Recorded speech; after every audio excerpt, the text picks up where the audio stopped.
I used to be one of those people, like, I got nothing to hide, I'm just a student, but I was very wrong. They're targeting everyone. As long as you're going out of your house, you're being surveilled. In Xinjiang, in northwestern China, 13 million Turkic Muslims are already enduring extraordinary suppression at the hands of the Chinese government. Authorities there are building a surveillance state to be able to track their every move. Across the northwestern province of Xinjiang, an estimated 1 million Chinese Muslims have vanished into a vast network of detention centers for what China calls re-education. The region is now under what's probably the most intense government surveillance in the world. Every 200 meters would have a police checkpoint.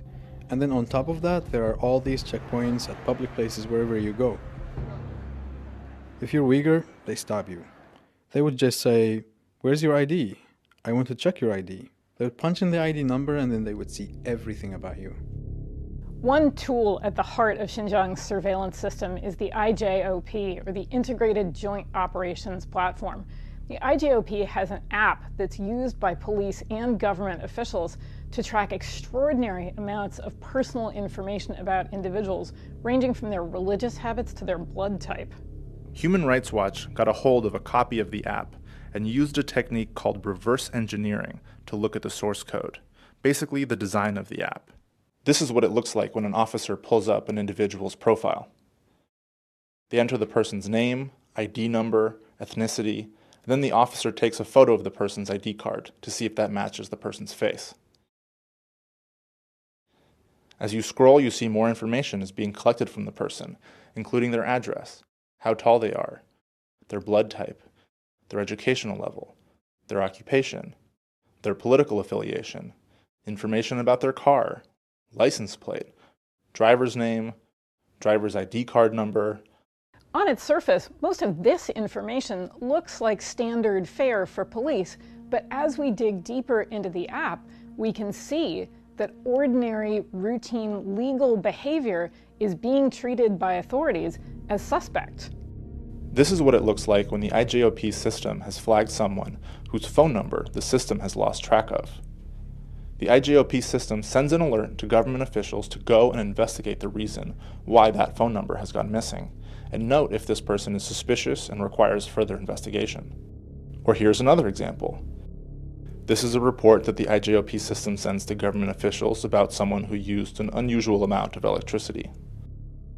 The report includes the date in which the unusual amount of electricity used was logged by the system, how much electricity was used, what was the meter reading, and what is the usual range of electricity used. Then the government official is required to go and investigate this person. If you use WhatsApp or Viber or Telegram, that might be considered suspicious.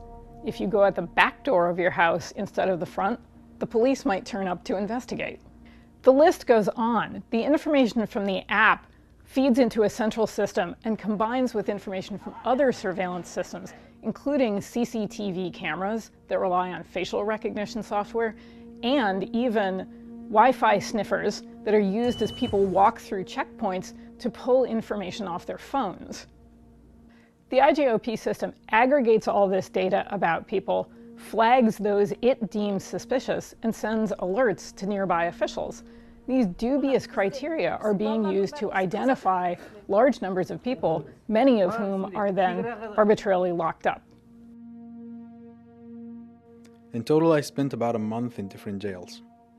I wasn't officially accused of anything or charged with anything. The official paperwork said something like, I was arrested under the suspicion of disrupting the societal order. Then after that, I was basically under house arrest, because they marked my ID card. It's time for the Chinese government to stop persecuting perfectly legal behavior. It's time for the Chinese government to end its repression of Turkic Muslims in Xinjiang, and it's time for it to dismantle this surveillance state.